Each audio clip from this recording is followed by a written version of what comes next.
No one deserves to go through something like this behind bars. He has lived in Florida for more than half his life and worked for the same construction job for many decades. Every day that goes without him here is a day lost forever. This is about being human, about love, connection, and presence. Before we go any further, she's a Latina that voted for Trump, and her father is terminally ill, has about 6 months to live. And she's a Latina that voted for Trump. How do we know? In the comments of that video before she turned all of the comments off, and I'm all for protecting your peace. Turn the comments off. If the comments are harassing and bullying and the comments that are being left is being detrimental to your mental health, I'm all for shutting the comments off. Go private. Do what you need to do. But before she shut the comments off, this is what she said. She responded to a commenter that said, "I'm so sorry what you're going through. As a Black immigrant, I noticed that you reposted Trump and RFK. Did you think it was only us that were going to be deported? Why did you vote this way?" She responded, "Thank you, and you have every right to ask. To be honest, I only voted for Trump because I supported RFK's health views and believed in his message about making America healthier. When RFK dropped out, I made a decision without fully informing myself on Trump's plans, especially around immigration. That was my mistake. I didn't realize how deeply it would affect families until now. I'm owning that and speaking up because no one should have to go through what we're going through right now." And that is the problem with one-issue voters. They find one issue and choose a candidate based on that issue, not realizing all of the other issues that are going on and how that candidate feels about the other issues.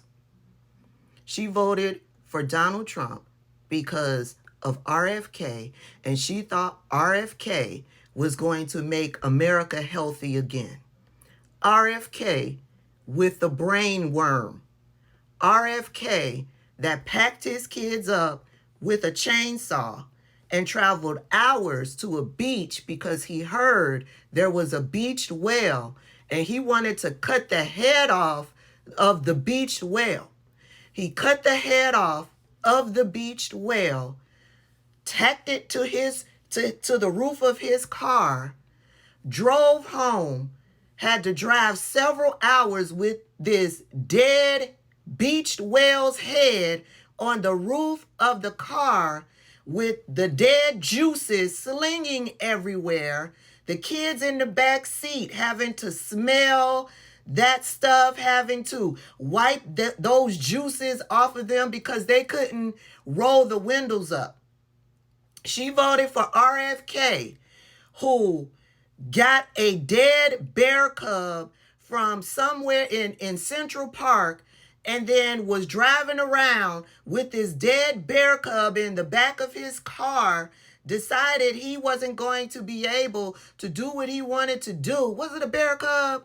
Dead animal carcass. He wasn't going to be able to do what he wanted to do because he had to catch a flight. So he threw the dead animal carcass. I do believe it was a bear cub. Y'all can correct me down in the comment section. He threw that dead animal carcass in Central Park. And for years, people are like, where did this dead animal carcass, this dead bear cub come from? And he finally admitted it decades later. It was him. RFK Jr., she wants RFK Jr. to make America healthy again. But RFK Jr., who's against vaccinations and measles cases, has skyrocketed because of RFK Jr. Now let's get back to the video. for many decades. Every day that goes without him here is a day lost forever. This is about being human, about love, connection, and presence. The one thing he needs the most is the one thing that we're being kept from giving him, which is us.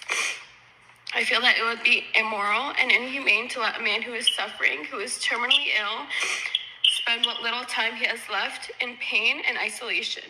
Please don't let him die in a cell. Please don't let his final memories be of those of pain and isolation. The American flag stands for compassion, kindness, liberty, and justice for all. We're all human, and today I'm asking for one human act of compassion to please let my dad come home. Yes, to both you ladies on the line, thank you for staying with us and providing your testimony. It's a difficult position for us and for y'all. However, I've listened to your testimony carefully. My vote, again, is to deny the request for conditional medical release. I know that's not what you wanted to hear. I listened very closely to your statement, and you used the words that the American flag represents compassion, kindness, liberty, and justice. And those are all the things that we have to take into consideration, both on behalf of the citizens of our state as well as the person whose case we're hearing. And we make these difficult decisions. And so I am going to continue with my previous vote, which was to deny the request for conditional medical release. That would be a majority vote to deny the request for conditional medical release. And with that, her father will sit either in a prison cell until he goes home to glory, or he will be deported to some other country. No medical care, won't have family around him, and may go home to glory alone. And that's sad. That really is sad. We voted for her father. She didn't vote for her father. She has a GoFundMe. I won't be sharing it. If you're led, you can go over and find the link to her GoFundMe. I believe she's trying to raise money for an attorney. What good would that do? I don't know. This administration does not give a shit. Does not give a shit. And the reason why they can so quickly deny her father his appeal is because they don't view them as American citizens.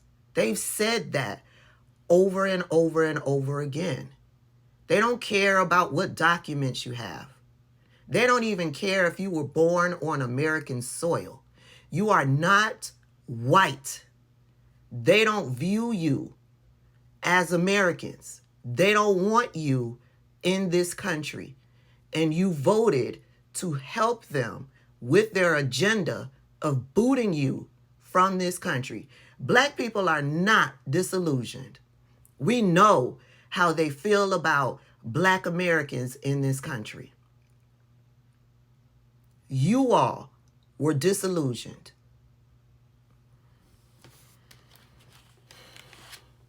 November 2026 will soon be here. Maybe now that the shit has hit the fan and y'all are being affected by your choices, maybe now you will become more informed voters and you will take your voting privileges seriously.